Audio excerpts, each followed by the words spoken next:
This is the new Hyundai i30. And I know what you're thinking. You're thinking, isn't Hyundai supposed to be Korean? This car actually looks extremely European. In fact, it looks rather like a Peugeot 308. Look, spot the difference if you can. They do say though, plagiarism is the sincerest form of flattery. Now in terms of pricing, being a Hyundai, it's still pretty good value for money. If you click up there, you can go to carwow.co.uk, you can build your own ideal i30. Dealers will come back to you with the best price they can do on it, so you don't have to haggle, and you can basically buy a car from the comfort of your living room. Now on the inside, this i30 is not so much like the Peugeot 308 and a bit more like a Volkswagen Golf. And I mean that in the way that everything is just really sensibly laid out. So most of the functions are here on the center console, dead easy to use while you're driving.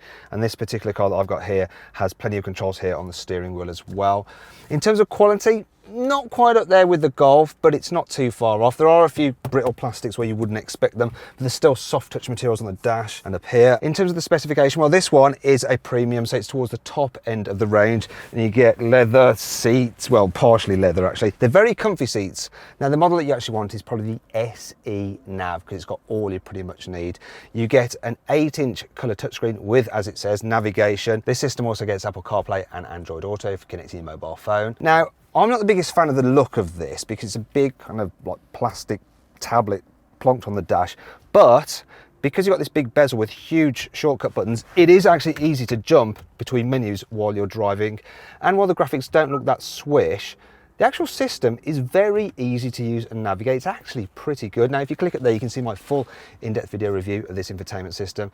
Just be warned, if you go for the normal SE version, you only get a 5-inch touchscreen, which really is a little bit small in this day and age. Other couple of things to note is the fact that there is a decent amount of cubby space here, so the door bins are quite large, but elsewhere, they're not too plentiful in terms of the actual capacity. For instance, the glove box is not huge, but everything is decent enough, and that kind of sums up the interior of this car. It's all right, it won't blow you away, but it's not too bad. But let's see what it's like in the back. So the i30 is pretty impressive here in the rear. So got quite a decent amount of knee room. Headroom is really good though, because of that square body look. I can fit my whole hand like that above my head. So people over 6 foot will be fine back here.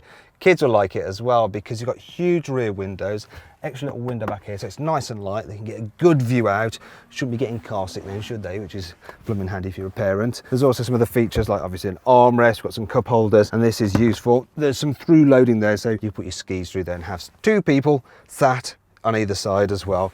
There are a couple of things that aren't so good. The first is the footwells. So they're a decent size, but the runners for the chair in front just get in the way of your feet, so you end up having to sit with your feet quite close together like that. While there isn't much of a hump in the floor, this middle seat is quite narrow and high, and that means the person who has to sit here, if you want to go through in the back, isn't going to be particularly comfortable.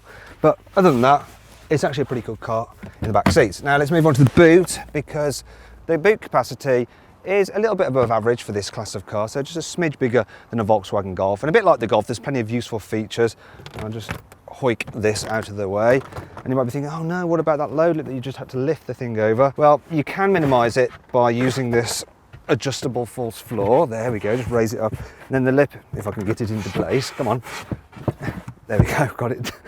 The lip isn't too big, then you can just drag stuff straight over. There's some storage pockets either side. You've got tethering points, 12-volt socket, a hook to hang your shopping off as well. And with the false floor in its highest position, when you fold the seats down, as you can see, get a pretty flat load bay. Makes it nice and easy to push heavy items to the front of the car. Just show you what's under here. So look, we've got a space saver spare wheel, which is handy if you have a puncture. Now, if you want to see exactly how much stuff you can cram into this car's boot, click up there to watch my detailed practicality video. You'll also be able to see how easy it is to fit a child seat in the back of this car and what it's like with 3 adults in the rear seats. Right then, that's all the sensible stuff dealt with. Let's hit the road. This Hyundai i30 has fairly soft suspension, so it's pretty comfy when you're driving around town and having to go over potholes and speed ups and such. The gear shift, that's all right, but there is one problem, and that's the clutch. So if I try to accelerate, there's this kind of jerky sensation when the clutch engages, and it just gets right on your nerves because it makes it kind of seem like you can't drive and you jerk down the road. Then there's the brakes, which are a little bit on the sensitive side, so when you touch them, they're kind of braking pretty firm. and then you change gear again to accelerate. I know, it's just also jerky, it just gets right on my nerves. Another thing that's slightly annoying is the rear visibility. So visibility is normally good, but out the back window, it's quite small for a hatchback, which is a bit of a shame. And if you click up there, you can see for yourself by joining me for a 360-degree passenger ride video. Get out on the motorway, and this i30 is a pretty decent cruiser. The only thing is though, it's not the quietest, guys. You do notice quite a bit of tyre roar, and it kind of echoes around the back of the cabin, so those in the rear will probably find that quite annoying. In terms of the engines, well, I'm driving the 1.4 litre turbo petrol, and it's pretty quick. The only thing is though, it's doing just under 40 miles per gallon, which isn't great. Other engine choices are a 1 litre, which is a bit more economical, but a bit slower, and a 1.6 litre diesel, which will probably be the one to go for if you do lots of miles. When you get out onto a twisty road, the soft suspension in the Hyundai does start to show its weakness, because yes, it does roll about a little bit if you try and chuck it through a corner too quickly. But really, do you care? And who really expects a practical family hatchback that's affordable to be both comfortable and fun to drive? I mean, that doesn't exist, does it? Oh yes, it does. Vauxhall Astra. Now then, it's time for the carwow 5 annoying things about the Hyundai i30. The front cup holder is just a little bit too close to the gear lever. Oh dear. The protruding Hyundai badge makes you think that it's the boot release, but it's actually down there. These central air vents have very little lateral movement, so you can't really double blast yourself as the driver. You can't quite fit the parcel shelf in this recessed well in the boot. Almost, so you keep trying and then you give up. The reversing camera is fairly low definition and it's hard to make out features, it's all a bit blurred. Kind of like you're looking underwater. Thankfully, not everything about the i30 is bad.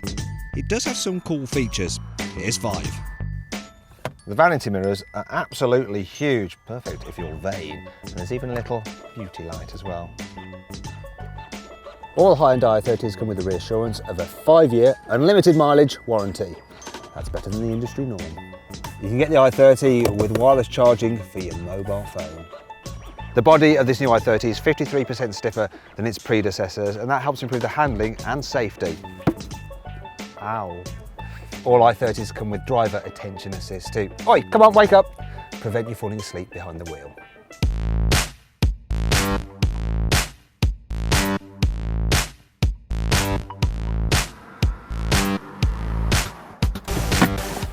Now, if you click up there, you can go to carwow.co.uk for more information and to find out the very best deals on the new Hyundai i30. So then, what's my verdict on the car? Should you avoid it? Should you consider it? Should you shortlist it?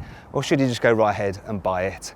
Well, I reckon you should consider the Hyundai i30.